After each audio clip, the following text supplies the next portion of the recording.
থাকা অবস্থায় আমাদের আলমডাঙ্গার মণ্ডল, চেনেন তো আপনারা আলমডাঙ্গার মণ্ডল, উনি আপনাদেরকে খেলার মাধ্যমে একটা প্রতিযোগিতা টুর্নামেন্টের আয়োজন করে প্রায়ই।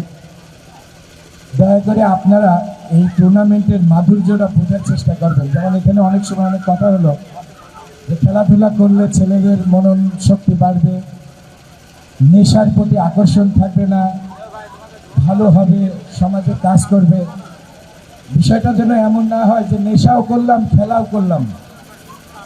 যে পরিমাণ খেলাধুলা আলমডাঙ্গাতে বিগত এবং আমার ধারণা মতো বিগত 3-4 বছর আগে চুয়াডাঙ্গা একটা ফুটবল খেলার টুর্নামেন্ট করছিল খুবই বড় পরিসরে। আপনারা কি মনে আছে সেটা?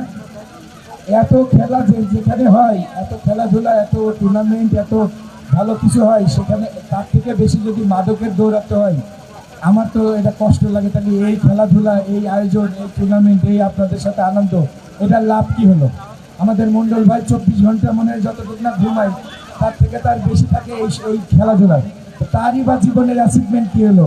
আপনাদেরই বা কি হলো? আপনারা আল্লাহর কাছে কি জবাব দেবেন যে না, আমরা যদি ভালো কাজ না করতে পারি তাহলে লাভটা কি? তো যাই হোক, আর এই বিষয়টা বেশি কথা বলবো না। আমাদের এই টুর্নামেন্টকে আমি সাফল্যমণ্ডিত হোক, আমি নিজে এবং আগামীতে আরও যেন আমাদের এই ভালো কাজকে, এই খেলাধুলাকে আগিয়ে নিতে পারে। আমি সর্বোপরি এই ধরনের খেলাধুলা এবং যে কোনো প্রোগ্রামকে সর্বোচ্চ সহযোগিতা করেন যিনি দূর থেকে এত পরিমাণ এই খেলাধুলা বা এই ধরনের টুর্নামেন্টের প্রতি আগ্রহী, আমাদের জেলা বিএনপির সংগ্রামী সাধারণ সম্পাদক জনাব শরীফুজ্জামান শরীফ। উনি বাংলাদেশ জাতীয়তাবাদী দল বিএনপির সংগ্রামী সাধারণ সম্পাদক। উনি প্রচণ্ডভাবে এই খেলাধুলা, যে কোনো সাংস্কৃতিক বিষয়ে ওনার সবসময় আহ্বান থাকে, উনি বিভিন্নভাবে সহযোগিতা করে। আমরা এই শরীফ ভাইয়ের এই উৎসর্গটা আমরা নিজেরাও এখন চেষ্টা করছি যে আমরা যেন আপনাদের পাশে থাকতে পারি।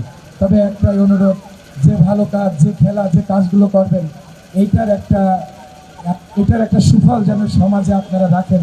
শুধু নিজেরা না, অন্য কেউ করতে দেবেন না। ভালো কাজ করবেন, মানুষের মানবিক কাজে থাকবেন, নিজেরা খারাপ কাজ করবেন না। ধন্যবাদ এই এপিএল আয়োজন কমিটির সকল